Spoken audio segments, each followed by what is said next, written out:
Bu bir erkek ağaçtır arkadaşlar.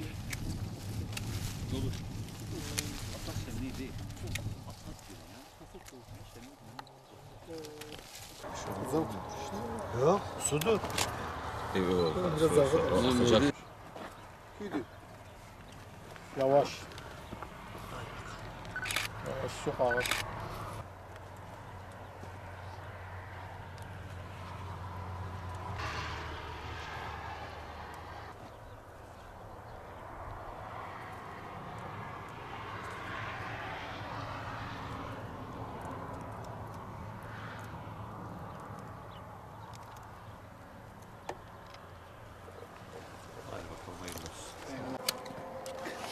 Siirt fıstığında döllenme probleminden dolayı yaşanan verim sorununa aşılı çözüm buluyoruz. Tarım Orman Bakanlığı Bitkisel Üretim Genel Müdürlüğümüz tarafından desteklenen tarım arazilerinin kullanımının etkinleştirilmesi projesi, kısa adıyla TAKEP projesi kapsamında Siirt Tarım ve Orman İl Müdürlüğü'nce Siirt fıstığı tane dolumu için erkek aşılama projesi uygulanan bir proje. Siirt fıstığı tane dolumu için erkek aşılama projesi Siirt fıstığında görülen boş tane sorununa ve düşük verim problemine büyük ölçüde çözüm sağlayacaktır.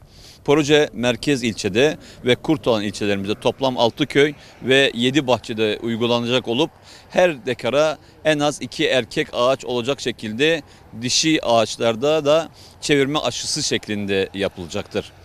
Uygulamada kullanılacak erkek aşı gözleri Antep Fıstığı Araştırma Enstitüsü Müdürlüğü damızlık bahçesinden elde edilen Siirt fıstığına uygun ortanca zamanlı çiçek veren atlı çeşidinin erkek ağaçlarından alınarak ilimize getirilmiştir. Aşılama proje kapsamında tutulan aşı ustalarınca teknik personel gözetiminde aşılama işlerimiz uygulanmaktadır. Proje yaklaşık 1000 dekar Siirt fıstığı bahçesinde uygulanacak olup proje önümüzdeki yıllarda devam ettirilecektir. Lokal olarak görülen don ve dolu zararı dışında Siirt'te ve bölgemizde tüm tarımsal ürünlerde olduğu gibi Siirt fıstığında da verimli ve bereketli bir yıl bekliyoruz. Erdurak Köyü Sıcak Su Mezrası Kurtalan. Bu arazimiz 75 dönümlük bir arazidir. 12 kilometre Kurtalan'dan uzak, Beşiri yolun üzerindedir. Buradan fıstık bahçemizi geçen sene ektik. O fıstık bahçesinin içerisinden 2000 tane fidanımız var. Bu fidan damlamasını yapmışız. Ondan sonra sulama, kuyu kazdık. Bütün projeleri yapmışım. Onun için herkesi bana baksın ve işine devam etsin. Bu yaştan sonra yaş diyor 60, iş bitmiş, benimki yeni başlamış. Onun için bu yaştan sonra herkes bana baksın. Gelin tarlasında sahip çıkın, tarlayı boş bırakmayın. 250 tane bu sabah namaz kıldık, geldik buraya. Erkenden 250 tane erkek aşısı bulduk. Bu erkek aşısı bizim aşımızdan çok iyidir. Herkes kendi işini kendi bilsin. Ondan sonra başka yerlere gitmesin. Marmaris'e, Muğla'ya, ondan sonra gelsin tarlasından çalışsın. Emeğini şimdi ben almasam da 5 sene sonra benim çocuklarım bu meyveyi alınacak. Evet.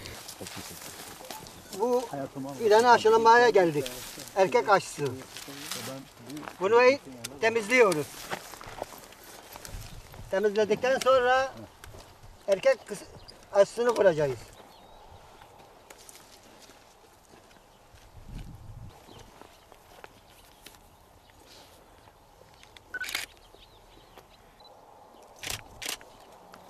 Her dönüme bir aşı. Her 500 metre kare bir tane erkek.